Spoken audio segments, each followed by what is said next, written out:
Bom, então tá, pessoal. Primeiramente, boa noite a todos aí, aos participantes, né? Boa noite, André, Sinara, Glauci, Joana, Juliana, Stefano e Marcele, né? Aos presentes virtualmente. E um especial boa noite à nossa convidada de hoje, que é a Juliana.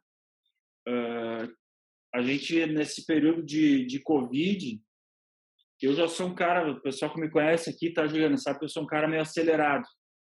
E aí, apesar de ser da minha natureza também, eu queria esclarecer para o pessoal que a Juliana foi um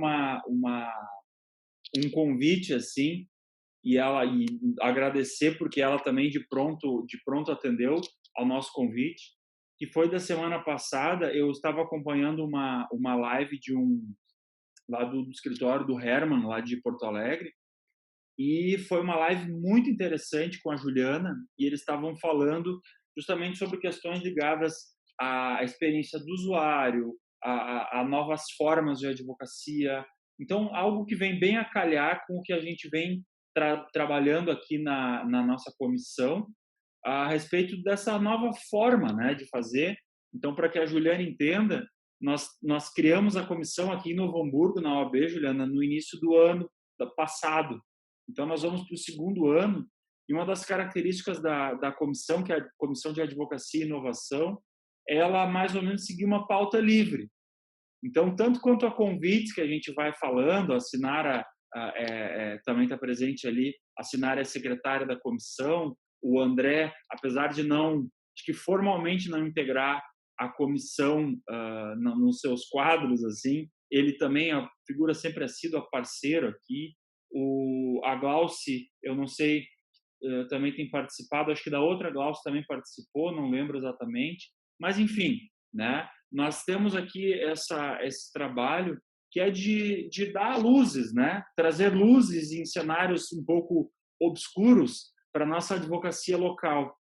Então, para quem não conhece a Juliana, eu coloquei aqui, ó,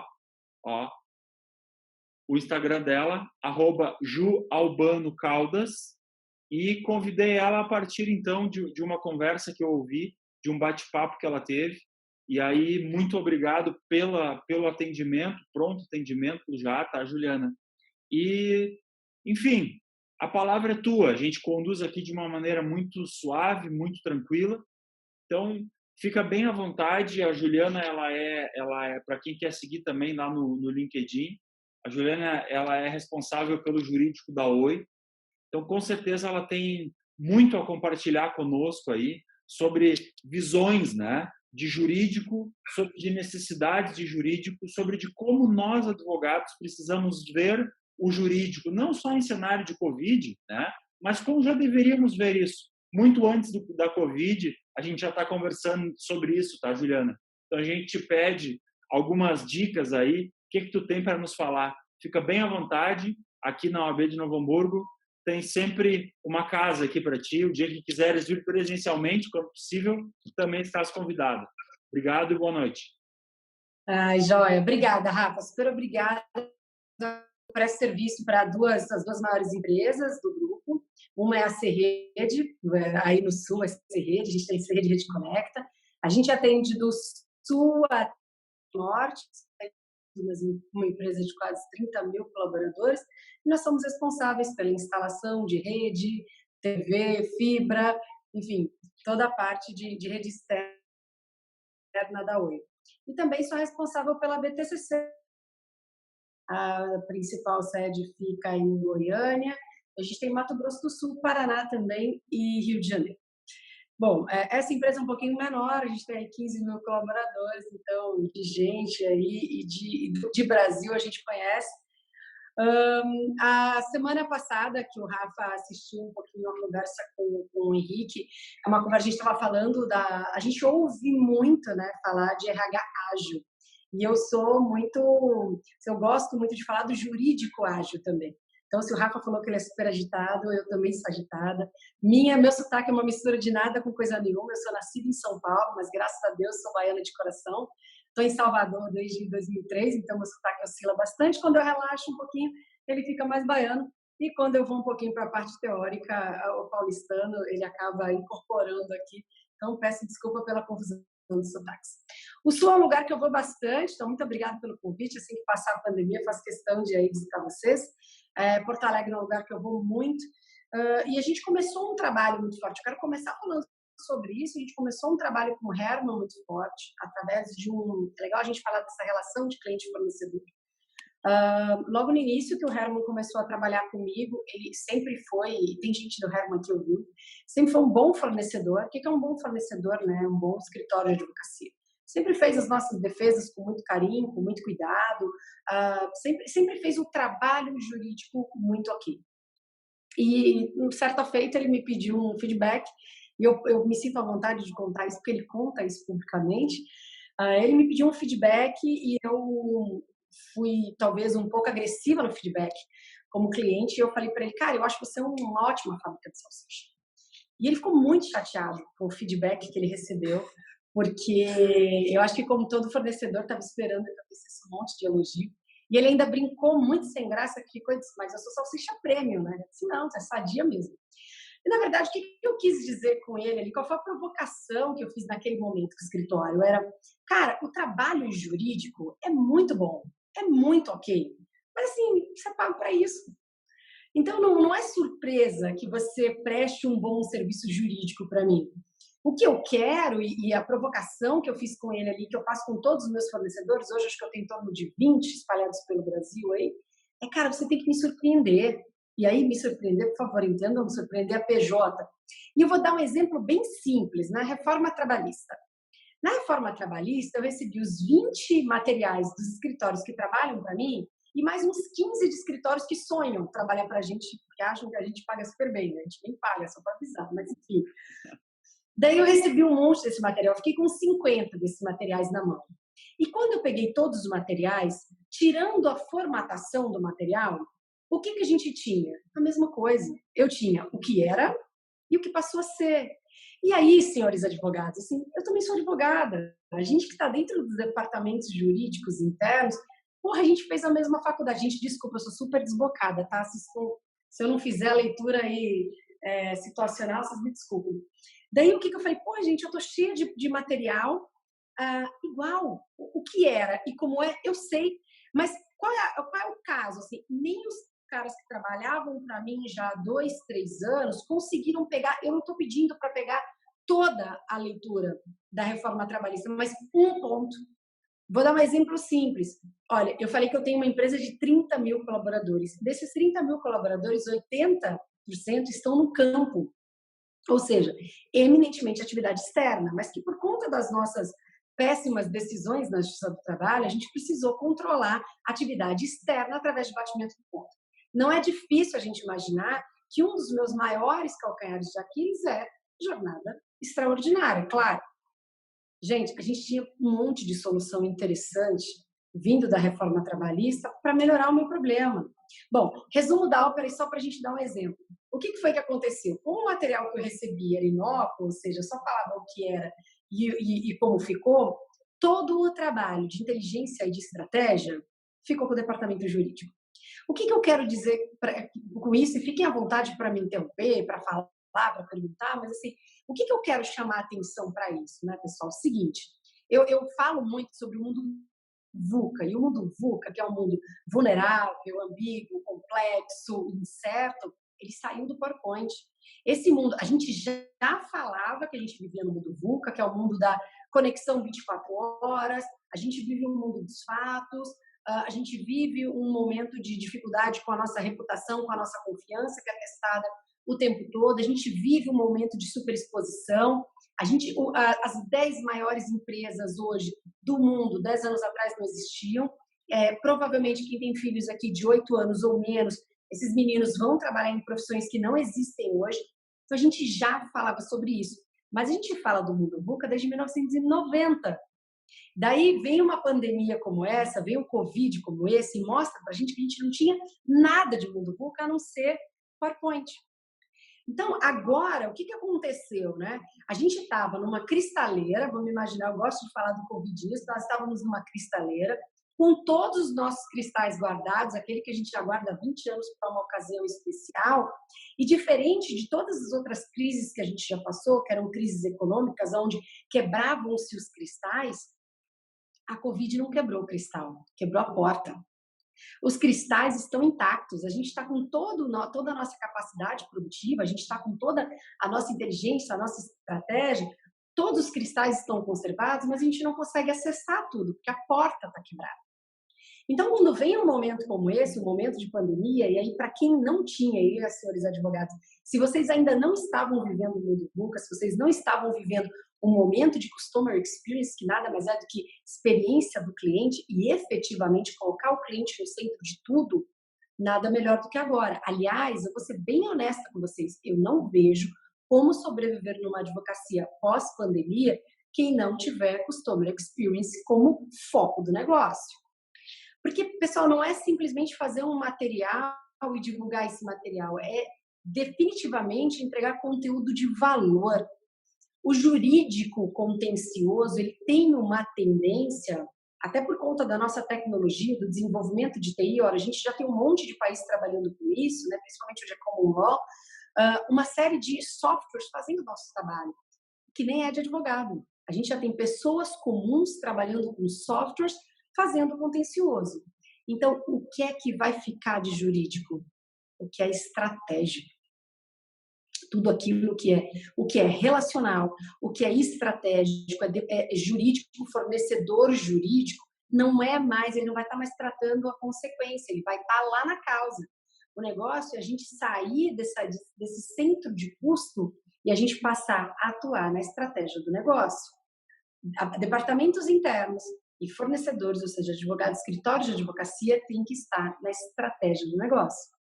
Para a gente estar na estratégia do negócio, eu preciso conhecer do negócio. Por exemplo, o meu negócio é um negócio extremamente complexo quando eu falo de CRM. Quando eu falo de BTCC também, porque não é fácil a gente liderar um call center.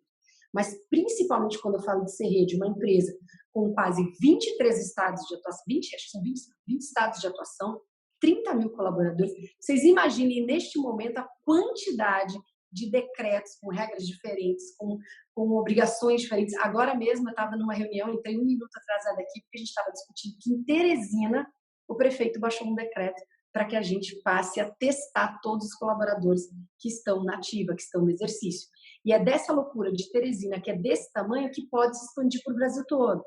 Então, pessoal, assim, o Covid veio mostrar que a globalização é real, o que acontece do outro lado do mundo tem reflexos aqui. Mais do que isso, a gente não está vivendo a reflexo, a gente está vivendo a realidade do que aconteceu lá. Então, a provocação que eu quero fazer para vocês hoje é não dá mais para a gente ignorar, não dá mais para a gente fingir que vive um mundo digital, um mundo globalizado, quando a gente ainda está fazendo bons trabalhos jurídicos. Boas defesas, boas petições iniciais, bons recursos. É muito bom a gente estudar direito, acho que a gente tem que estudar direito, a gente tem que estar atualizado, mas a gente precisa saber outras coisas. A gente precisa entender de negócio, a gente precisa entender de financeiro, a gente precisa entender de economia, a gente precisa entender de poder de escolha, a gente precisa entender nudge, a gente tem que fazer design thinking, a gente precisa atender a outros tipos de empresa que surgem todos os dias. Então, essa provocação. E aí eu quero trazer para vocês aqui, Rafa, estou falando aqui... Fica à vontade, é isso aí. A palavra é tua. Então tá. Podem perguntar aqui, fiquem à vontade. Eu trouxe aqui para vocês os 5 principais pilares do Customer Experience, que é justamente essa experiência do cliente. Quais são os 5 principais pilares que a gente pode trazer aqui, né? O primeiro deles, que a gente tem que ter em foco, é a redução do esforço. A redução do esforço da gente, a redução do esforço do cliente. O cliente não tem... Eu tenho que reduzir, por exemplo, que o cliente me faça a pergunta, que o cliente me faça a consulta. Eu tenho que me antecipar a isso. Antes dele pensar em fazer a consulta, eu preciso me antecipar, eu preciso prever, eu preciso entender o que está acontecendo no negócio dele e, de preferência, já chegar com uma proposta de solução. Quanto mais eu reduzo o esforço do meu cliente, mais eu crio com ele uma conexão e uma experiência do cliente diferenciada. Os departamentos jurídicos, e principalmente os escritórios de advocacia, ainda são muito reativos. nos atendem muito bem quando provocados. Mas o que eu estou trazendo para vocês aqui é a necessidade de sermos mais proativos, de definitivamente ter uma relação com o nosso cliente para perguntar de tempos em tempos aonde o calcanhar dele está apertando. Neste momento de Covid, vocês estão com um tremendo de um presente na mão. Por quê? Porque as dores estão expostas. As dores dos clientes de vocês está absolutamente exposta. Todo mundo está conseguindo ver. Problemas de ordem financeira, desorganização, dificuldade com a digitalização, dificuldade de distribuição de recursos e materiais para que as pessoas possam fazer os seus trabalhos em casa. Muitas empresas não estavam preparadas para o home office, muitas empresas com questões de produtividade afetadas, enfim, as dores estão expostas. Este é o momento, senhores, para que vocês possam identificar de cara, onde é que está doendo, qual é a dor, onde é que eu posso solucionar essa dor. E eu posso garantir para vocês, quando você me vende a solução, e de novo, eu estou me colocando aqui como cliente, quando você me vende a solução, é difícil eu não me encantar por você, é difícil eu não contratar o teu serviço. Mas você precisa identificar, quando eu tenho que fazer essa provocação, isso aumenta o meu esforço, reduz a nossa conexão. Eu vou continuar achando que você é uma fábrica de salsicha. Bom, esse é o primeiro ponto para ficar muito forte. Então, redução do esforço do nosso cliente. O segundo ponto, que é muito importante que a gente entenda, cliente é um negócio louco, né? A gente persegue o cliente, a gente vai no LinkedIn, a gente busca o perfil, a gente se prepara, a gente marca a reunião dos sonhos, sai da reunião dos sonhos fazendo um baita golden goal. Quando eu ganho o cliente, logo depois dos primeiros meses de relacionamento, o cliente é chato, o cliente é exigente, ele pede demais, não era bem o que eu queria, ele paga pouco, enfim. Imediatamente a nossa relação vira uma relação degradada ou degradante, vai se degradando, porque a nossa comunicação é ruim, porque a gente escolhe uma forma de comunicação ruim. Porque quem inventou o WhatsApp foi o demônio, mas quem inventou o grupo de WhatsApp foi a mãe do demônio, principalmente para a gente tratar questões jurídicas, onde a gente coloca ali uma mensagem, as mensagens vão subindo, cada um responde de uma forma, alguém do escritório não viu, responde A, o outro responde B, vira aquela confusão. Então, a gente precisa entender que por trás dessas PJs, né, que por trás não, na frente dessas PJs, nós somos pessoas. Então, se vocês têm um departamento jurídico, nem toda empresa tem departamento jurídico, mas ela tem um financeiro, ou ela tem uma pessoa, um diretor-geral, e principalmente a gente precisa identificar quem são essas pessoas, esses interlocutores, porque eu preciso criar uma relação emocional com elas. Efetivamente, eu preciso ter uma relação, preciso criar uma relação. Criar uma relação significa ter uma comunicação assertiva, objetiva e eficaz. Não dá para você falar para o CFO, para o diretor financeiro, ou para o responsável financeiro, ou até para o dono do mercadinho que você atende, que os autos estão conclusos para julgamento. Só se é cafona, isso já passou. Vender essa dificuldade na comunicação, achando que você vai colher alguma facilidade, isso, na verdade, só está colhendo uma degradação da relação. Então, o primeiro ponto que a gente... Oi, Rafa. Oi, não, só que me deu um insight, assim, só para não deixar passar, de repente é sobre isso.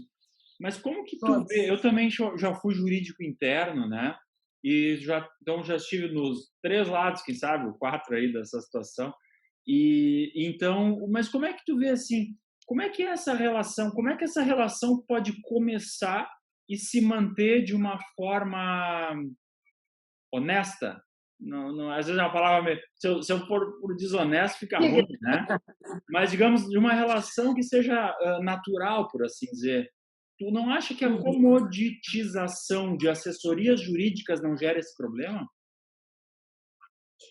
Na verdade, você não é dessa época, você é muito mais jovem do que eu, mas é a coisa do biscoito Tostines, né? Ele é fresquinho porque é crocante porque é fresquinho, então é um negócio desse. O negócio é o seguinte, o primeiro ponto, Rafa, que quando você inicia a relação, que eu acho que falta, de verdade, cara, é assim, ó, o que você espera de mim?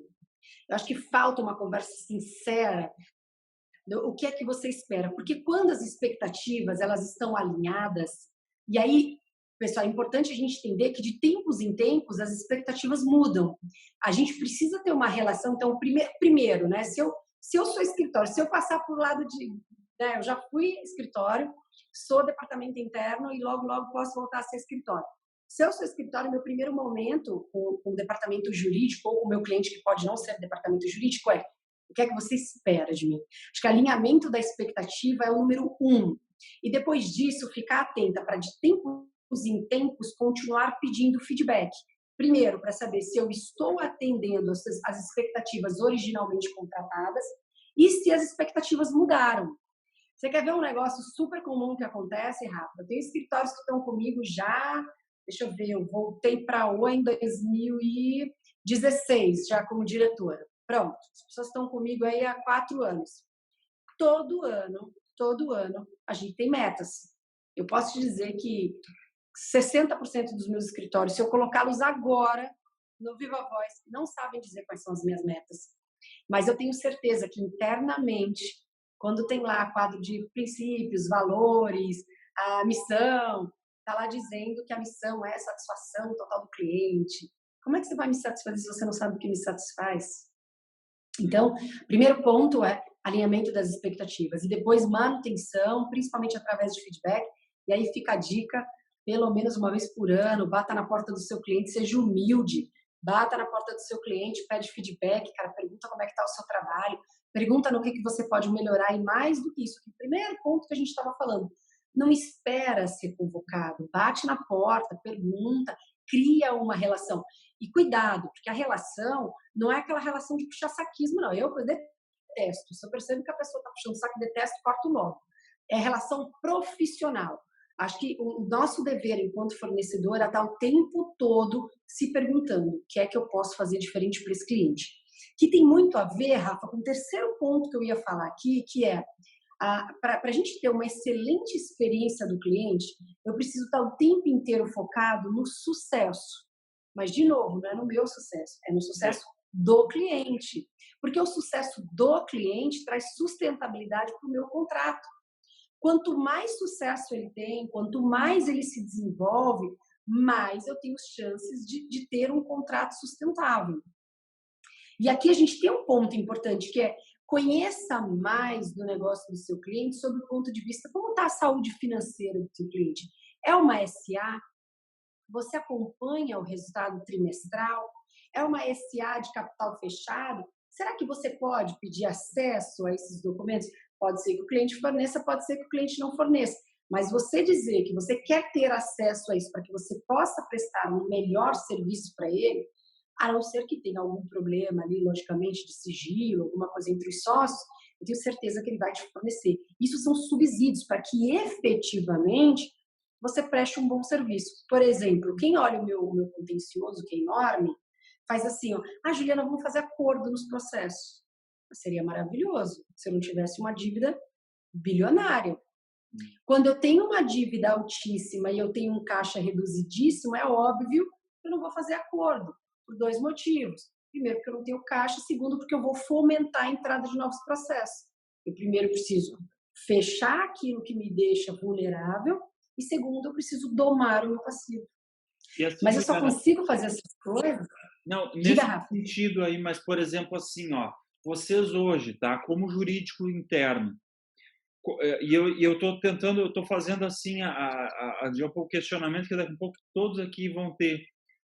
O que eu posso oferecer, né? Porque o que eu vou dizer, o advogado está vendo só o contencioso em regra, né? Como é que tu vê oportunidades que não contenciosas? Assim, no que tu puder, logicamente, abrir para a gente, né, como uma grande empresa que tu representa, ou na tua experiência, como é que o advogado pode ser criativo para entregar produto?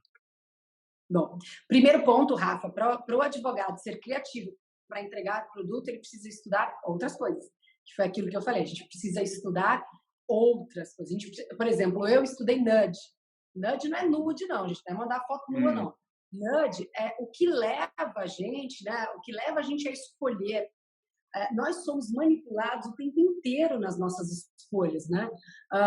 Seja na interação na internet, seja numa ligação telefônica, seja numa promoção que você escolhe. Normalmente tem a promoção A, B e C e sempre o cara quer que você vá na B, né? Esse é um dos pontos que a gente precisa estudar economia, a gente precisa estudar escolhas, a gente precisa estudar negociação. Vou dar um exemplo muito simples, tá, Rafa? E vou falar porque é público, eu só não posso falar os números. Quando eu assumi a Serrede, porque eram duas empresas separadas, hoje somos uma empresa só, eu primeiro fui convidada para ser diretora Norte e Nordeste, então eu ficava com a Rede Conect, e a Serrede ficava com uma par minha. O que aconteceu? A minha par era uma diretora jurídica e ela estudava direito. Para ela, quando vinha um MCP, o que ela fazia? Ela pagava. Ela não tinha muito esse acompanhamento do financeiro, ela não tinha noção do impacto do caixa, ela não acompanhava DRE. E aí, desculpa, doutor, se vocês não tiverem entendido, mas estou falando aqui de caixa, dinheiro na veia, e DRE é o impacto econômico que uma empresa tem, que são coisas diferentes. Bom, o que aconteceu? Quando chegou em junho, já havia sido gasto 40% a mais do orçamento de caixa que estava previsto até dezembro. Num momento em que nós, como empresa do grupo, né, do Grupo Oi, a Oi ERJ, não era possível fazer nenhum aporte financeiro. Também não era possível mais empreender nenhuma eficiência operacional que fosse capaz de suprir o buraco deixado pelo departamento jurídico. Bom, a gente tinha, naquele momento, quase 300 MCPs na rua expedidos, com bloqueios na conta diários. E hoje vocês sabem que... Só explica para o pessoal a sigla, o pessoal capaz de MCP, mandado de citação e pagamento. Vocês não chamam MCP aí, mandado de citação e pagamento? Desculpa. Não, eu entendo. Eu entendi, mas na verdade às vezes o pessoal pode... Mas não é todo mundo que é trabalhista, né? Ó, pessoal, desculpa, mandado de citação, os mandados, a gente tem em torno de 350 mandados de citação de pagamento expedidos, tá? Com bloqueios diários, de novo, vou preservar aqui os valores, tá, Rafa? Com bloqueios diários. Se alguém não sabe, aqui mudou a regra do Bacen, né, do Banco Central, que diz o seguinte: se eu tenho uma ordem judicial recaindo sobre a minha conta, eu não tenho dinheiro na conta, essa ordem bloqueia todo e qualquer outro pagamento. Então, aquela pegadinha que a gente fazia antes, tira o dinheiro da conta, bota o dinheiro na conta, tira o dinheiro da conta, não pode mais ser feito, porque quando você tira o dinheiro da conta, você bota o dinheiro na conta, a primeira coisa que acontece é a apreensão desses bloqueios involuntários. Ou seja, Rafa, a gente estava no meio do caos. Várias pessoas passaram para tentar solucionar o problema, eles chamaram a nordestina aqui para vir para o sul, e eu cheguei num momento muito difícil. E aí eu vou contar um pouco da história, e foi uma história traçada junto com o Herman, tá legal a gente contar, acho que os meninos ainda estão aí. O que a gente fez? A primeira coisa, uma coisa não jurídica, análise de dados. O que eu fiz? Eu peguei todos os meus processos, e aí o problema estava no sul, tá? Nos 3 estados do sul. O que eu peguei? Eu peguei, principalmente no Rio Grande do Sul, peguei uma lista de todos os meus processos e eu verifiquei que 80% deles, aquele 80-20, estava na mão de 5 escritórios de advocacia. Primeira coisa que eu fiz, liguei para o Herman, que conhecia esses caras na ponta, falei: Herman, eu preciso de uma reunião com cada um deles. Levei o meu diretor-geral eu tinha acabado de entrar na empresa, outras interlocutoras do departamento jurídico já vinham conversando com eles, mas eu era nova, então, para trazer credibilidade, eu trouxe o diretor-geral da empresa para dizer o que estava acontecendo. E aí, Rafa, vem a transparência. Cara, a gente foi super transparente no sentido, meu amigo, você matou a galinha dos ovos de ouro. Você tem um monte de dinheiro para receber, e do jeito que a gente está, você não vai receber nada. Né? E expliquei totalmente a situação, mostrei para eles os nossos números, fui o mais transparente possível. Olha que louco o que a gente conseguiu. A gente estava em julho, a gente suspendeu todos os processos da fase de execução, com petições conjuntas, a gente e o reclamante, firmando acordos para pagamento a partir de janeiro de 2018. Por que isso? Porque eu não tinha mais orçamento em 2017. Eu só ia ter orçamento novo a partir de 2018, quando iniciasse o ano. A gente conseguiu fazer isso. Só que eu sabia que isso era frágil, ou seja, isso estava entre os 5 escritórios. Mas você concorda que se você é um escritório pulverizado, tem uma ação alta, o teu processo, todos os 5 suspenderam, você vem e recebe o processo, isso começa a causar uma revolta, não é nem dos escritórios que fizeram acordo comigo, mas dos próprios reclamantes. E a possibilidade de vulnerabilizar esses escritórios, eles pularem para outros escritórios, porque aparentemente os outros advogados estão sendo mais efetivos, é muito grande. Bom, esse foi o primeiro passo. Por quê? Porque a gente precisava estancar o problema. Te pergunto, o que teve de jurídico nisso? Nada. A gente utilizou análise de dados e negociação. Cara, negociação. Ah, Juliana, você já tinha estudado negociação? Porra, muito. A gente já tinha estudado muito a negociação. Então, foi isso que a gente utilizou. Primeiro ponto. Depois disso, por conta da fragilidade do ponto, a gente pensou como é que a gente pode evoluir. Qual é o próximo passo? E aí, eu não sei se todo mundo sabe, a Serrede foi a primeira empresa no Rio Grande do Sul a entrar com o famoso PEPT, que é Plano de Execução de Processos Trabalhistas. Nós inauguramos isso. O que é isso? Reunião de processos na fase de execução, né? Todos eles com os valores, porque eles já estão no momento final, já próximos para pagamento, e o tribunal difere este pagamento em 36 meses. Então, o que isso acontece? Todo mês eu pago o mesmo valor. Todo mês eu comprometo o mesmo valor de caixa, de desembolso de caixa, e o tribunal vai quitando este grupo de processos. O que isso acontece? Como é que isso reverbera dentro da empresa? Eu passo a ter o controle do meu caixa, eu trago um equilíbrio, porque esse pagamento é flat, ele é igual todo mês, então eu trago uma estabilidade para o meu caixa, eu tenho previsibilidade no meu impacto de DRE, porque à medida que o tribunal vai pagando, eu vou baixando esses processos, ou seja, eles não baixam tudo de vez, eles vão baixando mês a mês, e eu volto a me organizar financeiramente. Então, de novo, os planos de execução, processos trabalhistas, têm muito pouco da prática contenciosa. Ele tem muito o quê? De inovação, viabilidade de novos negócios, muita negociação. O primeiro presidente do Tribunal do Sul nem recebeu a gente conseguiu quando trocou o mandato. Ou seja, hoje nós estamos no 4º plano, no Rio Grande do Sul. 2, eu acho que em Santa Catarina, e estamos fechando agora do Paraná. Temos no Rio de Janeiro, temos no Pará. Talvez a gente seja a empresa com a maior quantidade de planos de execução trabalhista. Acho que nível Brasil, aí nós somos... E aí, Rafa, esse é um exemplo. Se a gente não tivesse analisado dados, se a gente não tivesse pensado em negociação, se eu quisesse resolver isso só via contencioso, a empresa teria fechado.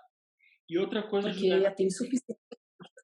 Na verdade, o que a gente tem aqui no Sul, e aí com certeza, eu não sei se tu concordas com a gente, que apesar da advocacia gaúcha ter uma possibilidade de negociação, acho que quando o gaúcho ganha confiança, ele ganha de verdade e as coisas melhoram, né? Mas, ao mesmo tempo, tem uma grande resistência, porque nós, por cultura, acho que somos muito demandistas, eu acho que somos muito, assim, às vezes, até nos convencerem, a gente é um pouco intransigente, né? A gente fala, porque eu sou gaúcho também, né? Então, isso, eu estou nesse barco aí. Mas como é que tu vê isso em relação a várias áreas do país, já que tu está falando nem tanto em inovação, mas, às vezes, de uma reinvenção, né? Como é que tu vê isso, estado a estado? A inovação é isso, né? A inovação não é necessariamente a gente criar algo novo do nada, né? A inovação é muitas vezes você entregar caminhos diferentes, buscar soluções diferentes, melhorar um procedimento que já existe. Então, não necessariamente é uma coisa nova, uma criação e tal. Assim, ó, uma proposta como essa, Rafa, que a gente fez, ela não foi fácil em lugar nenhum que a gente entrou. Assim, todos esses lugares que eu falei, Rio de Janeiro, Pará, Paraná, Santa Catarina, Rio Grande do Sul, São Paulo, não foi uma rodada de negócio, não foi uma vez, ninguém sentou lá uma única vez e resolveu o problema. A gente foi várias vezes, a gente criou uma relação. Aí, vamos lá, e o tribunal vira o nosso cliente nesse caso. É importante a gente sempre saber quem é que você está atendendo. Então, a gente criou uma relação emocional com o tribunal, a gente passou a ser presente no tribunal, reuniões mensais, reunião de acompanhamento, muita troca, porque é novo, isso tudo é novo, ninguém sabia como lidar com isso, foi o primeiro no Rio Grande do Sul. Então, assim, as rodadas não foram fáceis, são rodadas muito difíceis, precisa ir bem preparado, precisa de técnica de negociação, sem dúvida alguma. Eu utilizei largamente várias das técnicas, porque a gente só no gogó. Chega uma hora que você que não funciona. Um outro ponto é a assertividade das informações, né? Tem todo um trabalho ali de coleta de dados, de transparência, de honestidade. É um tiro de bazuca, então não dá para você brincar com o tribunal num momento como esse. Mas, assim, a gente foi bem recebido. Não minto, acho que teve um lugar, que foi a Bahia, justamente onde eu estou, justamente o tribunal que eu mais conheço, que no final das contas a gente entendeu que não valia a pena. A forma como eles queriam fazer, eles queriam chamar todos os reclamantes para fazer uma audiência pública enorme. Não dava, isso era inviável, né? Então, assim, a forma como eles queriam fazer era inviável. A gente acabou optando por não fazer. Mas todos os outros lugares, com exceção da Bahia, a gente conseguiu fazer rápido. Então, às vezes, a gente precisa ir além da resistência também. A missão, claro que às vezes, no Sul... Não, eu brinco, às vezes, até quando a Sul... gente fala em aula, alguma coisa, o pessoal vê a gente falando, às vezes, alguma coisa, pensa que é só inspiração, né, Juliana? Mas tem muita transpiração nesse processo, né? Muita transpiração, muita, assim, a gente teve, e aí, ó que legal, Rafa, a gente teve um super trabalho de departamento interno com o escritório. A gente não teria conseguido sem o escritório também não teria conseguido sem a gente. Só para você ter uma ideia, a gente deslocou gente do interno para ficar dentro do escritório fazendo esse trabalho. A gente colocou equipe trabalhando junto, gente dentro do escritório, cara, o escritório deu super sangue, participaram de todas as reuniões, os caras estavam com a gente. Então, assim, também assinaram com a gente do começo ao fim.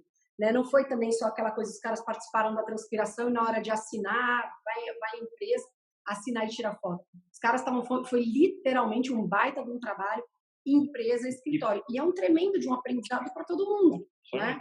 Todo mundo estava aprendendo. O segundo, o terceiro, o quarto, a gente fez com muito menos sofrimento, mas cada um é um, né? E é isso, acho que a gente tem que ir além da resistência. Claro que tem resistência. Quer ver outro ponto aí no Sul que era muito forte? A gente tinha algumas dessas reclamações em valores exorbitantes. E eu falei, cara, a gente precisa entrar com uma ação rescisória. Os escritórios foram aqui no Sul não funciona, aqui não tem jeito. Cara, revertemos algumas. E vamos lá, por violação ao princípio, que era super inovador. O CPC tinha acabado de colocar isso, a possibilidade de ação rescisória por violação de princípio. E eu não estou falando de princípio, estou falando do princípio da razoabilidade e proporcionalidade. E a gente conseguiu reverter. Então, acho que tem muito de pensar diferente, mas executar. A ideia que uma pessoa tem, 700 tem no mundo. O que diferencia uma da outra é a capacidade de executar.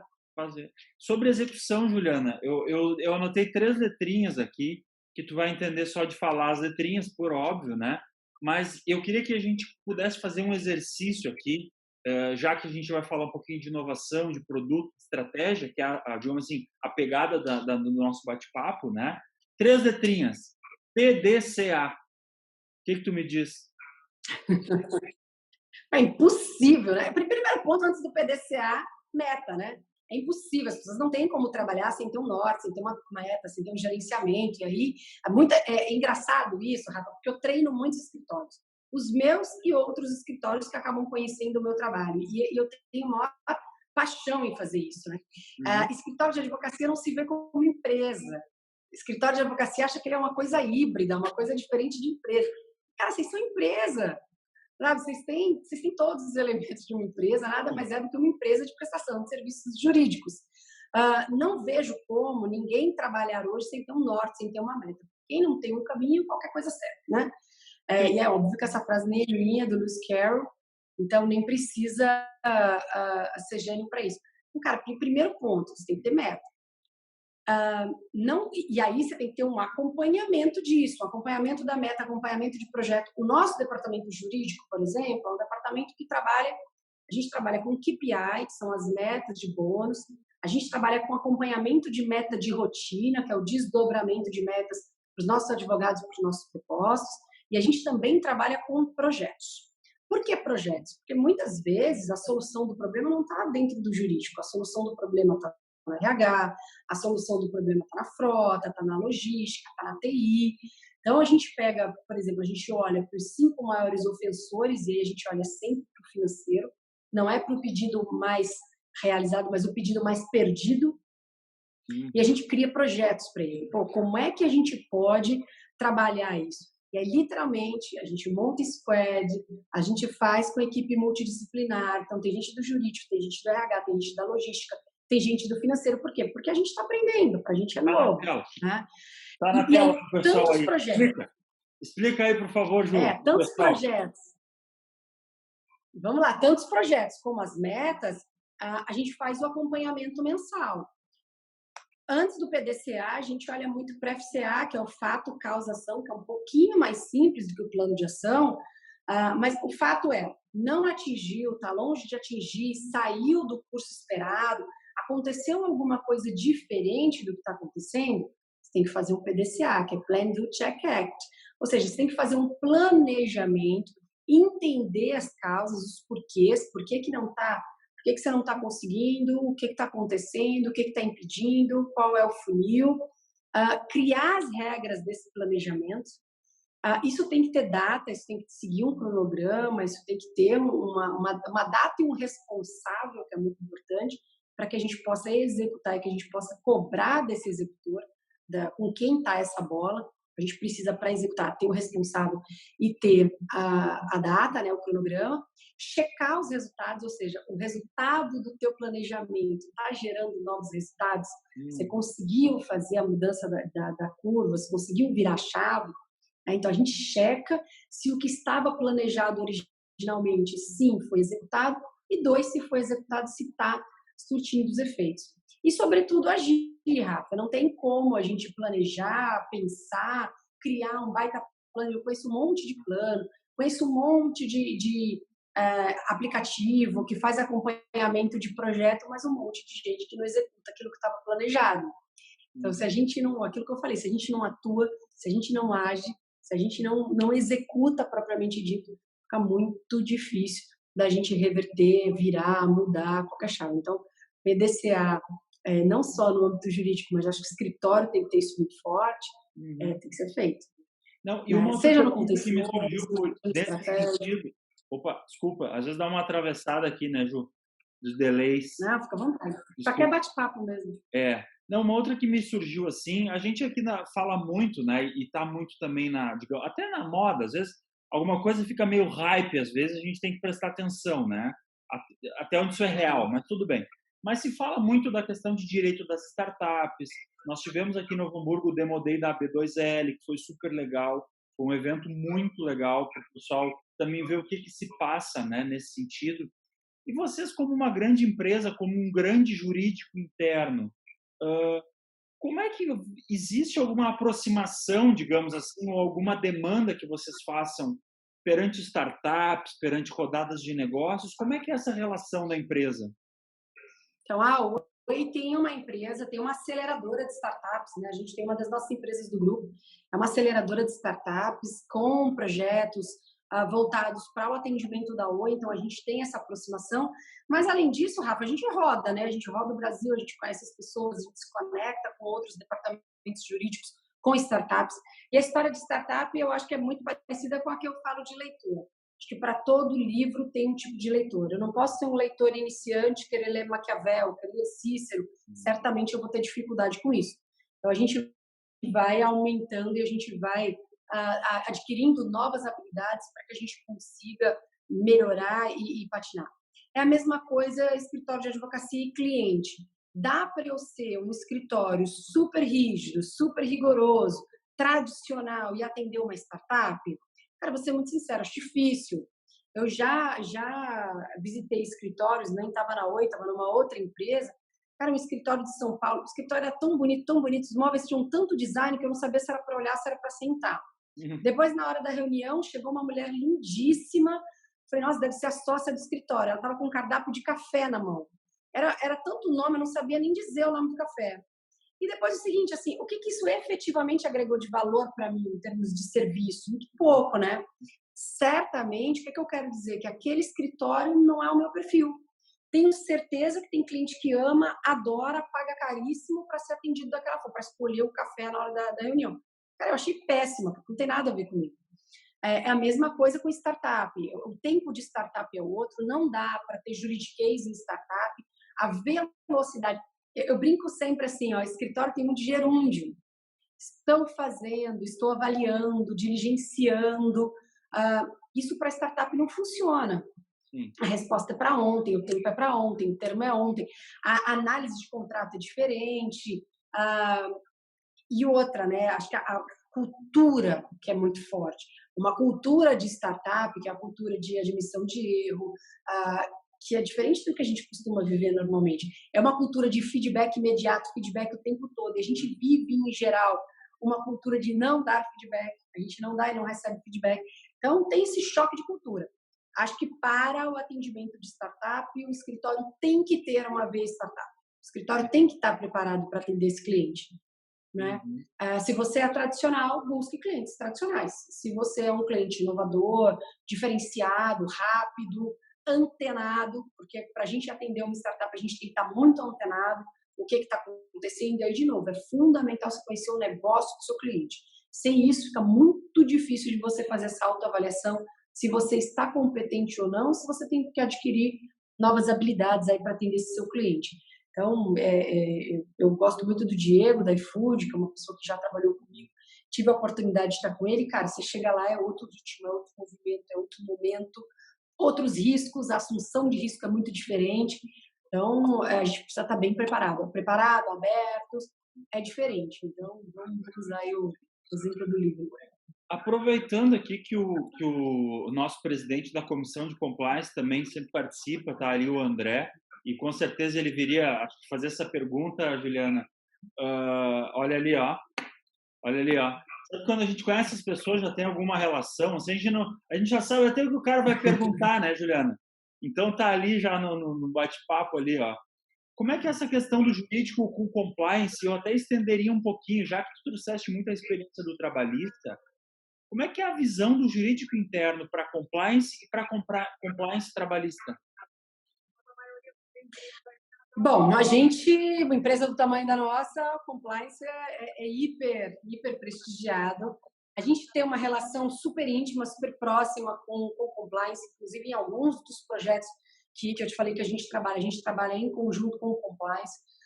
Primeiro, a visão do jurídico, daquilo que incomoda, daquilo que precisa ser visto, daquilo que precisa, no nosso caso, compliance e auditoria estão juntos na mesma diretoria, então eles andam de mãos dadas. Acho que muitas empresas. Cara, não tem jeito. Hoje em dia, Rafa, não dá mais para a gente trabalhar em cluster. Não dá para a gente dizer aqui é o departamento jurídico, ali é o departamento financeiro, ali é o departamento de compliance. Acho que hoje está todo mundo muito mais aliançado, né? A gente conversa o tempo todo, a gente está junto o tempo todo. No nosso caso, a relação é muito forte. No caso da Suzano, antes eu fui oi, saí, fui Suzano, depois voltei oi. No caso da Suzano, jurídico e compliance estavam dentro da mesma diretoria, né? Eu, inclusive, uma época cheguei a acumular compliance com o escritório que eu visitei, era um escritório de compliance. Então, eu mesma acabei acumulando, particularmente, não acho legal, acho que tem que ter departamentos diferentes, compliance é compliance, jurídico é jurídico, mas acho que tem que andar de mãos dadas, assim como a gente tem que andar com o RH, assim como a gente tem que estar com o financeiro. Não tem como hoje a gente não trabalhar junto com o compliance, principalmente se está com a auditoria ali. É fundamental. No nosso caso, principalmente, porque a gente tem questões de segurança, agora LGPD, tem muitos temas que são muito próximos de compliance, de jurídico, a gente meio que se mistura ali. São personagens diferentes, temos um diretor de compliance, uma diretora de jurídico, gerentes de compliance, gerentes do jurídico, e todo um time embaixo de cada um, mas a gente trabalha muito juntos, muito de mãos dadas. Por exemplo, junto com o compliance, a gente faz a aprovação dos nossos, não só dos nossos projetos, mas dos nossos fluxos, dos nossos programas. Compliance faz, jurídico faz, cada um com o seu olhar, cada um com a sua avaliação, mas sempre olhares complementares. Tem muita troca, a gente trabalha muito junto, é muito próximo. E meu par é uma como graça. É que tu vê assim, Juliana? Tu tá numa grande empresa, num momento difícil, num momento de crise, digamos assim, né? A não crise do Covid, por outros motivos também, né? E aí, mas como é que tu vê assim, por exemplo, tu tem empresas prestadoras de serviço, como é que tu vê esses critérios e essa tua visão como jurídico interno, como é que tu vê isso se propagando para pequenas e médias empresas? Como é que é o cenário Brasil Porque aqui no Rio Grande do Sul, confesso que é uma dificuldade quebrar essa cultura. Rafa, assim, cara, qual é a dificuldade exata assim, que você vê? A dificuldade de quebrar a cultura de quê, assim, para eu entender melhor?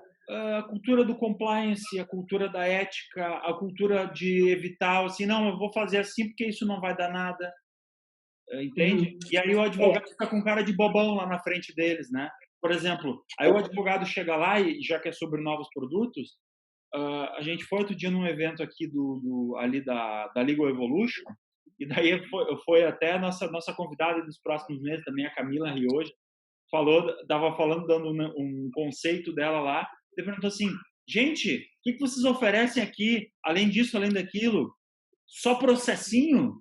Porque assim, né, Juliana, infelizmente a nossa realidade aqui ainda, e aí o pessoal também do Herman tá aí, com certeza tá também tateando e buscando alguma coisa, o que a gente vai oferecer além do processinho? Se o então, povo vamos não lá. quer comprar além do processinho.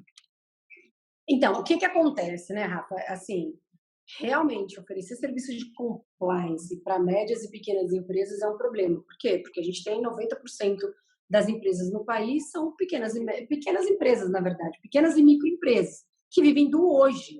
Uma empresa que vive do hoje dificilmente vai fazer um investimento naquilo que não é totalmente venal. Se isso não está na veia do negócio dela, ela não vai fazer. Aonde as empresas fariam um investimento? Se a gente tivesse a fiscalização que a gente tem sobre as grandes empresas, nas pequenas e médias. Se efetivamente aquilo que está na legislação de compliance, ela se revelasse uma verdade no dia a dia, certamente a gente venderia mais e mais produtos de compliance. O que acontece é que não há essa fiscalização. Essa fiscalização recai somente sobre as grandes, eu não diria nem as grandes, mas sobre as pequenas, o pequeno percentual de imensas empresas. E essas empresas precisam mesmo ter toda uma cadeia de preocupação, porque a gente é alvo disso, vide Petrobras, vide todos os escândalos que a gente viu, todas as construtoras, todos os escândalos que a gente viu, que a gente assistiu. Mas fato é que não há um olhar para as pequenas e médias empresas, por vários motivos, né? Nem os órgãos fiscalizadores têm gente para isso, eles também acabam focando no 80-20 deles, e aí, logicamente, que eles vão para as grandes empresas. Então, fato é, como não tem uma penalidade venal, porque não há fiscalização, a pequena empresa, a pequena e média empresa também não vê necessidade do investimento da adequação para a norma, porque não tem penalidade. Isso não é palpável, isso não é palpável. É mais ou menos como se a gente falasse assim, ó, que para pequenas e médias empresas a lei de compliance não pegou. E ela não pegou mesmo, porque não tem fiscalização. O dia que passar a ter, o dia que a gente evoluir nesse sentido, e vamos lá, é uma máquina de dinheiro. Né? A verdade é que a norma de compliance é uma máquina de dinheiro. Quando a gente realmente tem denúncias, quando a gente tem órgãos fiscalizadores, quando a gente encontra as inconformidades, é uma máquina de fazer dinheiro. Mas não tem braço para isso. Então, eles acabam focando mesmo nas grandes empresas e aí realmente fica difícil. Tudo que... E a gente vive de pandemia agora. O grande impacto, a grande quebra que a gente vai ter na economia é porque 90% das nossas empresas vivem do hoje. Elas vivem do que elas produzem no mês. E aí, realmente, assim, já convencer uma empresa dessa a ter um trabalho jurídico preventivo já é uma vitória. Quando você coloca isso como compliance, olhando para o ponto de ética, olhando... E, assim, num país que reclama muito da ética, mas a gente elege corruptos. Então, não tem uma nação incorrupta que eleja corruptos, né? É mais ou menos isso. Entendi. Não, eu acho legal essa tua visão, né, Juliana, porque eu acho que a gente vive cenários tão diferentes, né? E aqui nós temos uma região que sofre muito com a instabilidade do dólar. Nós temos aqui uma veia calçadista, coureiro calçadista na região, né? Que historicamente nos colocou em crises e altos e baixos, e vem um baixo há muitos anos, né? Então, é por isso que eu digo, e a própria advocacia acaba absorvendo alguma coisa, e eu vejo no nosso colega aqui, no pessoal que participa das comissões, no pessoal que participa aqui da OAB, uma angústia de como se reinventar, né? Então a gente tenta Uhum. trazer profissionais de diversas áreas, até de diversos estados ou de diversas regiões diferentes do país, ainda mais com o efeito agora Covid e a aproximação que fez total sentido a gente fazer, por exemplo, pelo Zoom, né, as reuniões ou qualquer outra plataforma, mas enfim, fica tão fácil da gente trazer, né? Então, eu te agradeço. A gente sempre fala que a reunião é uma hora, dura uma hora e pouco. Como não tem a live do Instagram não nos derruba, porque aqui não é Instagram, aqui é Zoom, né? Então a gente não tem essa limitação de uma hora exata, mas a gente tenta manter. Então eu diria assim, o pessoal que está aí participando, tem alguma observação, alguma dúvida, alguma curiosidade para fazer para a Juliana? E eu faço mais uma observação, tá, Juliana? A gente aqui na comissão e nas comissões da OAB, o público feminino é inacreditavelmente muito mais engajado, superior, muito mais antenado. Então, eu não sei o que os homens fazem, né? Que não se antenam, que não basta, né? Muitas vezes ter bons amigos para conseguir galgar algumas posições. Então, eu sempre falo isso, e tem inclusive aqui a comissão também do direito da mulher, e tem, não sei se você conhece a Juliana Tavares Torres, Julia. Não, a Ana Carolina Tavares Torres. Conhece, Juliana? Não, não conheço. Vou fazer o contato para vocês se conversarem. Ela lidera aqui um movimento Legal. que, de repente, o movimento tu conhece, que é o movimento de mentoria das mulheres no direito. É Women in Law Mentoring. Essa Muito mulher legal. é mais uma das mulheres incríveis com as quais a gente passa a ter contato, né, no mundo jurídico. E aí, assim, também, né, nesse sentido, te parabenizar, porque é um mundo que, às vezes, é um mundo mais masculino ainda, né? Sabe? Rafa, no meu caso, né, nessa rede, eu brinco que nós somos 13 homens e um problema. Só tenho eu de mulher. Então Olha, é bem desafiador, assim. Mas eu lido com essa masculinidade já tem um tempo, já tem um...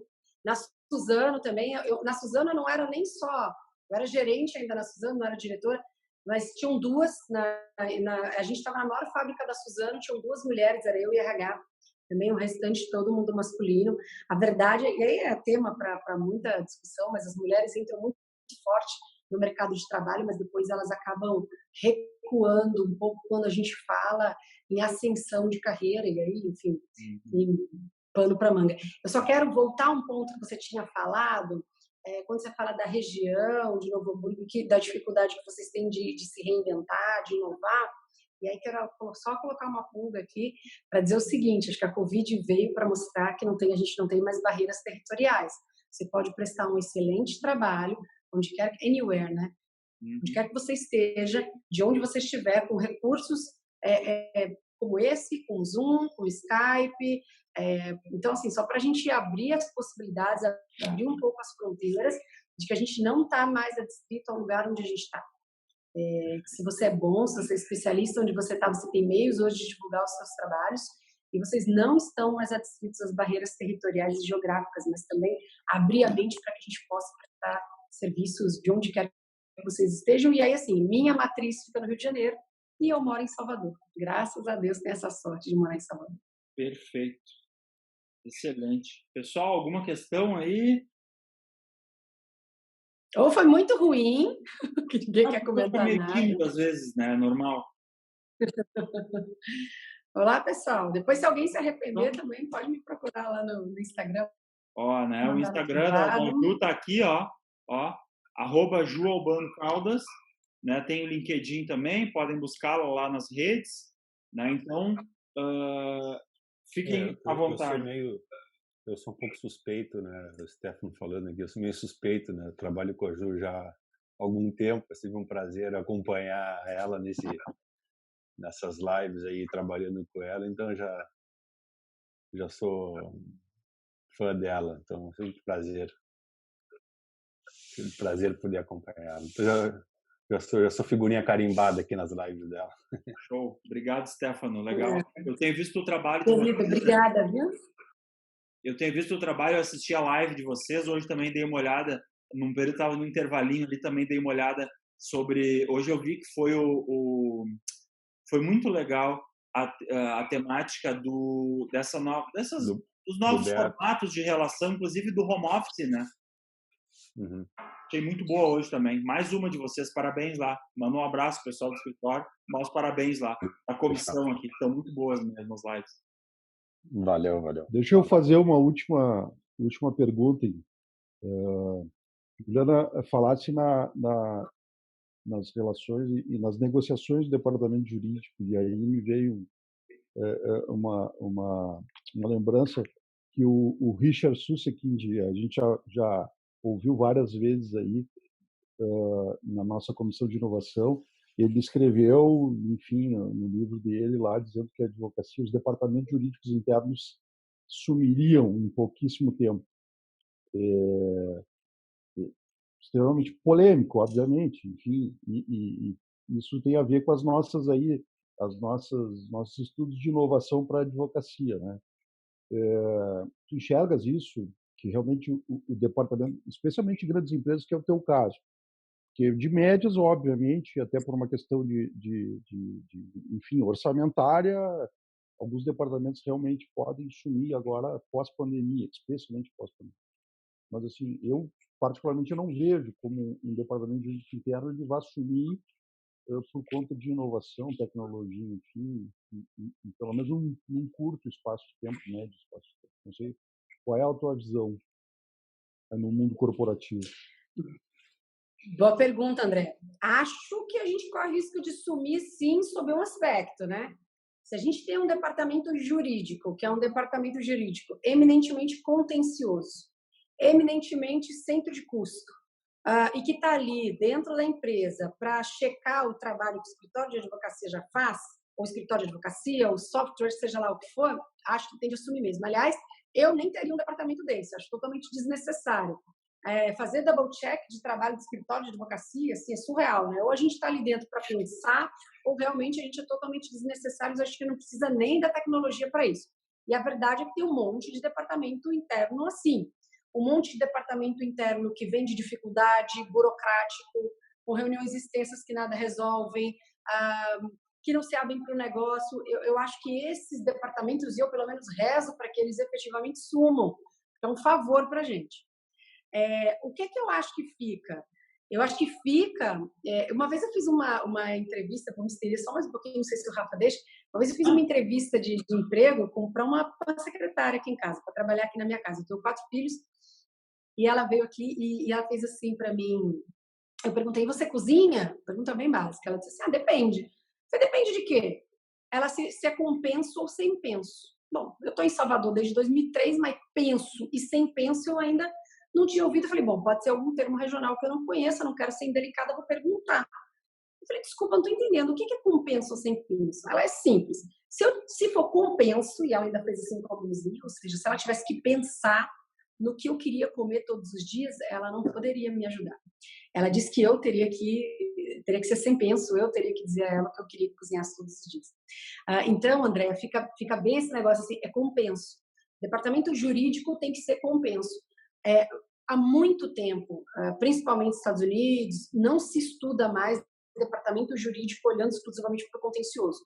Departamento jurídico é relação institucional, departamento jurídico é projeto, departamento jurídico é jurídico ágil, está no centro do negócio, está no centro da estratégia do negócio.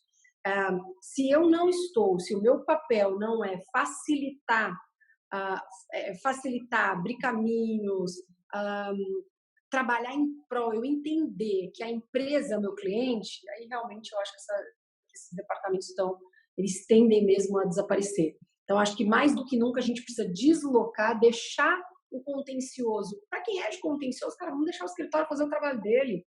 Vamos só analisar através de dados como é que vocês estão, como é que está a eficiência, mas deixa o escritório fazer a parte dele e deixa o departamento jurídico fazer o dele, que é o compenso.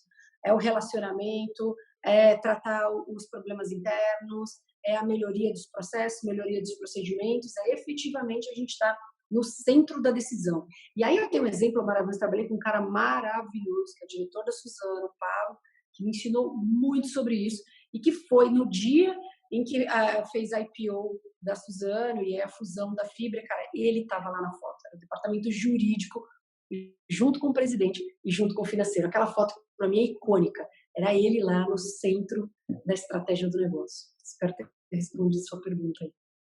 Show. Legal. Não, eu acho que digamos, essa angústia, né, do advogado de sumir do mapa, né, eu acho que ela é comum às demais profissões, né, nesse ponto. Perfeito, Ju. Adorei o teu exemplo. Porque é exatamente isso, né? Comprei um robozinho, aquele que é aspirador, sabe? Então, daqui um pouco, né? Essa minha secretária que vem aqui, o trabalho dela não vai se aspirar a casa, ela vai me ajudar em outras coisas, me deixar mais organizadinho, bonitinho, né? Legal. Alguém mais, gente? Assim, ó, de preferência que ela vá no mercado, quando você chega já esteja tudo arrumado, tudo organizado, com os rótulos para frente. Ou seja, a gente precisa fazer outros serviços, a verdade é essa, né? E é isso que eu falo. O que é repetitivo, consumidor, trabalhista, na boa, gente, assim, isso o computador faz. O que a gente tem que focar? O computador não faz. O computador não faz relacionamentos, o computador não pensa do jeito como a gente pensa, o computador não pensa novas soluções. Ele faz o quê? Ele trabalha com a repetição.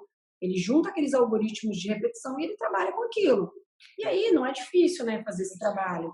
Principalmente, eu acho que no Brasil ainda isso vai demorar um pouco, porque a gente tem uma OAB que é bem combativa em relação a isso, é uma OAB exigente em relação a... Mas imagina a OAB permitir que um software rode sem ser um escritório de advocacia. Acho que a nossa OAB é bem combativa em relação a isso. Então, no Brasil pode demorar um pouco mais. E até a nossa legislação é muito instável, a gente tem uma instabilidade de decisões. Mas a gente já vive uma era de súmulas vinculantes, de decisões vinculantes. Enfim, eu acho que é uma tendência, a gente tem que abrir o olho. Então, eu vou ficar focando longo prazo o meu escritório exclusivamente em contencioso, a não ser que seja um contencioso especializado. Fora isso, eu acho que você tem que pensar em outras coisas. E aí, vamos lá, o mundo jurídico é muito fundamental, né? Para qualquer empresa. Tem milhões de decisões que a gente toma todos os dias que não tem nada de jurídico naquilo. Mas eu vou dizer que eu não vou tomar a decisão? Não, gente, é cafona dizer isso. Né? Assim, se a pessoa está me procurando, ela acha que sou eu que tenho que decidir, eu decido, não tem problema. Assumo o risco, decido. Agora, as questões repetitivas, é questão de tempo, realmente, eu acho que o robô vem por aí. E que vem para melhorar mesmo, né? Não é para tomar o lugar de ninguém, a gente tem que fazer outras coisas. Sim. Show de bola. Alguém mais? Alguma dúvida? Mais? Não? Aproveitem, né? Claro que gente, pode fazer crítica, pode dar feedback. Juliana, achei uma porcaria, nada a ver do que eu estava imaginando, que você vinha falar. Tá tudo bem, gente. Tá aqui para aprender também. Eu posso falar? Por favor, Sinara. Eu gostei muito. Parabéns, Juliana, pela tua abordagem. A gente pensa muito parecido. Eu acho que tem que abrir o leque. Lá fora, nos Estados Unidos, o advogado já faz muito mais do que é feito aqui. Assim, o advogado precisa saber negociar, precisa entender de economia, de mercado. E ele precisa ter uma cultura, né? Uma cultura além da jurídica. E como tu acha que isso pode começar assim, que a nova geração veja isso, porque a nova geração é a única solução. Eu não consigo entender as pessoas mudarem uma coisa que elas estão fazendo há 20 anos, 30 anos. É difícil mudar. Mas a nova geração, o que tu acha que precisa para a nova geração entender as novas necessidades? Bom, obrigada pela pergunta. Primeiro ponto, Sinara, que eu faria, cara, é na parte da formação. Eu colocaria gestão de processos, gestão de projetos, gestão de pessoas na faculdade. Porque seja lá qual for o caminho que você vai seguir, se você for escritório, se for advogado, tiver um escritório, você é empresa. Se você for juiz, você tem uma vara, uma secretaria para tomar conta. Você tem gente, processo, procedimento. Não importa qual o caminho que você vai seguir, qualquer um deles, você tem mini empresas dentro daquilo que você vai fazer. Então, o primeiro ponto que eu acho que precisa mudar é a nossa formação. Segundo ponto, a gente levar um pouco mais a sério. Eu não sei como é que está hoje, gente. Eu sou velha já, eu formei em 2002. Na minha época, não tinha esse negócio de grade, que você montava na grade, vinha fechado, você tinha que estudar aquilo. Mas, por exemplo, economia. Poxa, eu tive um ano de economia. Eu podia ter aprendido coisas muito bacanas de economia que serviriam até hoje. Microeconomia, por exemplo. oferta, demanda, olhar curva, análise de dados, tem coisas simples que a gente pode aprender com microeconomia que são super úteis para a nossa vida depois. E a gente ficou aprendendo um monte de coisa que não tinha nada a ver, de repente até macroeconomia que não tinha muito a ver. Eu fui aprender microeconomia depois do MBA. Então, primeiro, eu acho que as nossas universidades têm que ser reformuladas. Acho que a gente precisa aprender coisas diferentes, a gente precisa aprender coisas novas.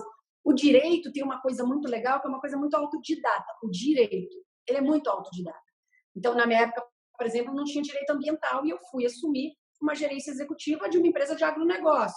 Juliana, você sabia? Puta, eu não sabia nem que depois de hectare tinha área e sem área. Não sabia. Ninguém me ensinou esse troço aí. Aí eu fui aprender. Eu nunca tinha feito uma DDL de registro imobiliário. Deus me livre, não quero fazer nunca mais, com aquelas minúsculas. Eu aumentei acho uns 2 graus do meu óculos com aquilo. Mas assim, ó, a gente aprende. Esse negócio de que a gente não aprende, Sinara, é a única coisa que eu vou discordar é que a gente aprende. Dá trabalho, e a gente precisa querer aprender, mas a gente aprende. Agora, primeiro ponto é mudar a nossa educação, né? Acho que a gente precisa, a faculdade poderia nos oferecer, além da faculdade oferecer, acho que a gente pode fazer melhor uso das redes sociais. Tem um monte de conteúdo muito bacana, gratuito, e nessa época de pandemia, então, milhões de cursos bons, de alta qualidade. A gente reclama de tempo, quando a gente tem tempo, a gente não faz. A gente reclama de dinheiro, quando é de graça, a gente também não faz. Então, ou seja, não é falta de dinheiro, não é falta de tempo, é falta de prioridade, é falta de interesse, é falta de vontade.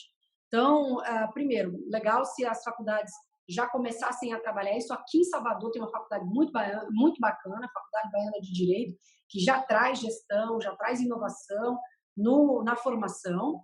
Isso é muito bacana. E o segundo ponto é a gente também entender do que a gente precisa correr atrás, né? Daquilo que a gente precisa aprender e fazer isso de uma forma autônoma. E aí, de novo, tem milhões de conteúdos hiper bacanas que a gente pode fazer, que a gente pode utilizar e gratuito. O que a gente precisa é prioridade. Leitura é um hábito que a gente tem que ter, né? Nós, advogados, é difícil a gente imaginar um advogado que não lê, mas tem um monte, eu conheço um monte. Mas a gente precisa começar a aprender essas coisas. Eu sou um pouco descrente com esse negócio de esperar que alguém faça algo para você. Eu acho que eu sou muito mais do correr atrás, do entender as minhas deficiências. Por exemplo, eu quando fui nas primeiras reuniões da CRED, que os caras falavam siglas que eu não conhecia, cara, não tenho vergonha nenhuma de perguntar, de estudar, de correr atrás. Já fiz mentoria gratuita com os meus pares, financeiro mesmo, o CFO, fiz mentoria com ele quase 1 ano, porque eu não sabia nada, não sabia. E o meu trabalho tem impacto direto em finanças, mas eu não sabia, eu não aprendi. Então, a gente pode buscar pessoas que a gente conheça, pessoas na família que você conheça, amigos que você tenha. Eu acho que a gente pode usar a troca de conhecimento melhor, né? Acho que a gente pode... Troca conhecimento. Uma época eu trocava com a gerente de RH. Ela era excelente, ela era fluente em inglês. Meu inglês na época era intermediário, mas ela não sabia nada. Ela era RH, mas não sabia nada de direito do trabalho. Toda sexta-feira eu ensinava para ela direito do trabalho, toda quinta-feira ela ensinava para mim inglês. Ótimo.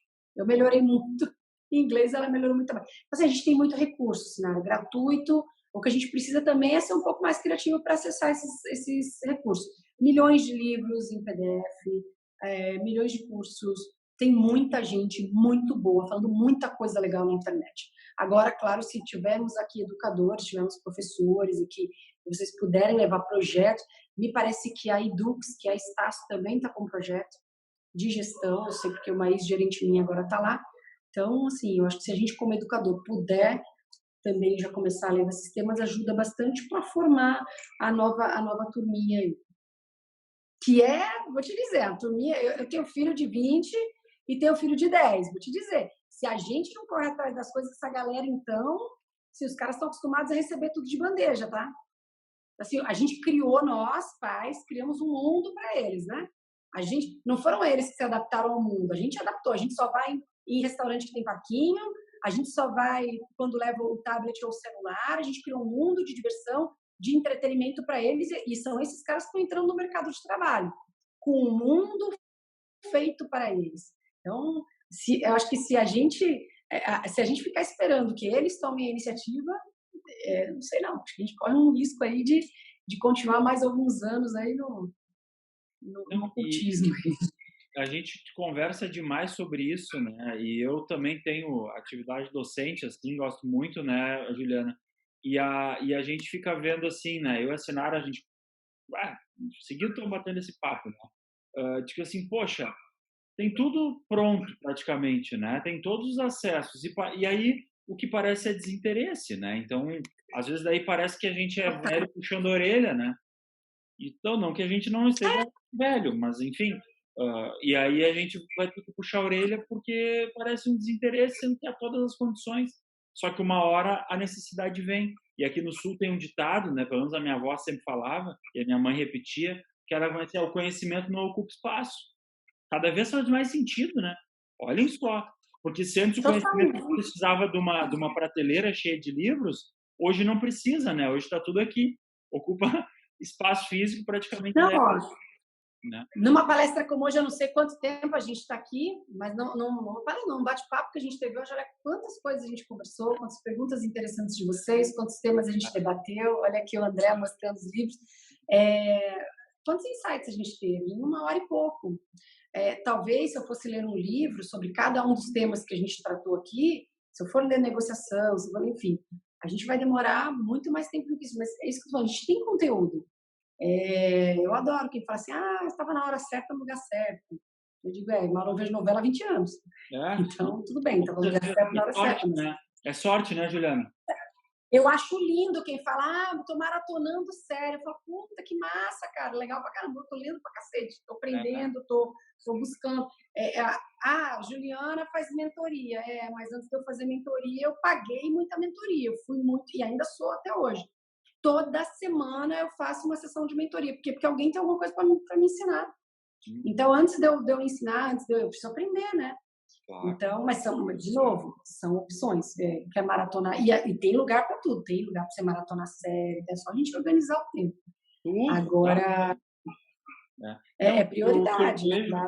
O que eu vejo que me chama atenção também nisso é que daí as pessoas, elas ao mesmo tempo, elas admiram, né, quem galga degraus e consegue ter um destaque quanto a pessoal, trabalho, em várias coisas, né? Mas não consegue enxergar o caminho que aquela pessoa percorreu, né? E o quanto de transpiração tem por detrás da tal inspiração. Então, acho que isso é genial. Tem um negócio que eu gosto muito de falar, Rafa, que assim, as pessoas têm muito... No nosso caso, que é a empresa de operação, cara, é zero glamour, a gente não tem glamour. A gente viaja de madrugada, meus voos para o Rio de Janeiro são às 3 da manhã. Na época que eu assumi essa rede, eu morava em Fortaleza, eu saía de casa segunda-feira, 3 horas da manhã, e eu voltava para casa sexta-feira, por volta de 4 da tarde, com 4 filhos. Então, assim, as pessoas não veem os tombos que a gente leva, né? Então, de glamour não tem nada. Tem nada glamouroso nesse negócio. Tem muita ralação. E aí, eu vejo muito em avião. Enquanto as pessoas estão assistindo o filme, eu particularmente prefiro ler, mas tem gente que assiste filme. E assim, não assista filme, assiste palestra. Se não gosta de ler, vai ouvir um audiolivro. Tem tantos recursos hoje em dia. TED, né? Não dá pra gente falar no tempo. 15 minutinhos de palestra. TED, que é maravilhoso. Gente, e assim, tem TED que vale mais a pena do que livro. O TED da Brené Brown mesmo é muito melhor do que o livro. Então, né? E é isso que eu estou falando. É enxutinho, mas tem muito conteúdo. Vale a pena. O que eu acho, só o convite vamos ouvir outras pessoas, além de só juízes, só juristas, vamos ouvir outras pessoas. Mais isso também, né? Assim, só para a gente ficar conversando a noite inteira. Não que não seja bom, só que o pessoal também quer ir embora, né? Embora, digo assim, desligar, porque estão em casa, né? Mas o que eu digo assim, eu sempre brinco, né, nas minhas aulas, quando eu dou aulas, eu disse, olha, se eu encontrar na praia lendo o Código de Processo Civil, eu só não ou o código ou a CLT, eu só não atiro no mar porque não pode, né? Não se faz isso. Mas assim, poxa, não conseguem compreender como operadores do direito que o Código de Processo Civil, que a CLT, que é só o fim de tudo, que tudo aconteceu antes da gente pegar e conseguir colocar aquilo dentro de uma tal lei, né? E que por vezes é tão mal escrito, porque inclusive as pessoas que estão lá escrevendo, né? Enfim, vamos poupar adjetivos, mas enfim, são coisas que o pessoal não consegue compreender e que parece tão óbvio, né? Acho que então o nosso papel, antes eu ainda comentei com isso, o óbvio também precisa ser dito muitas vezes, né? Cá estamos. Óbvio, não é óbvio. Falando óbvios, né? Mas é isso aí. Óbvio, Então tá, não é. galerinha. Obrigado a todos aí. Vou dispensar a Juliana também. Já tomamos bastante do tempo dela. Agradecer novamente. Tá aqui o contato da Juliana aqui no Instagram, aqui ó, na canetinha. Eu instalei até um quadro, porque a gente, para dar aula, a gente precisa, o pessoal às vezes tem esse bloqueio do digital, né, Juliana? O que eu fiz aqui? Eu estou aqui no meu escritório, que eu tenho em casa, eu montei até sala de aula no escritório. Botei até um quadrinho ali, ó. Então, o que eu faço? Eu vou lá e apago, ó. Aqui, apago no físico, para as pessoas se achar na sala de aula, porque senão ela foge até disso. Olha a dificuldade que a gente tem, né, de fazer. Tá? É brincadeira. Tá bem? Juliana, show de bola. Apareça em Novo Hamburgo, sempre muito bem-vinda. Aqui na OAB, a gente adora quando traz pessoas diferentes, novas, com essa vivência e com essa energia, com esse espírito, né? Sabe que eu falo para todo mundo aqui, e eu tenho certeza que diversos torcem o nariz para o que eu falo, mas eu também não estou muito preocupado com isso, né? Que uma das minhas missões aqui na comissão é acabar com o ranço da advocacia, né? Pelo amor de Deus, né, Juliana? Adeus ranço, tá? Então, assim, que bom que tu também compartilha dessa ideia e é mais uma do nosso time aí, professando a palavra do não ranço, tá? Total. Obrigado a todos. Gente, muito obrigada pela paciência, muito obrigada, Rafa, pelo convite, estou à disposição, um prazer.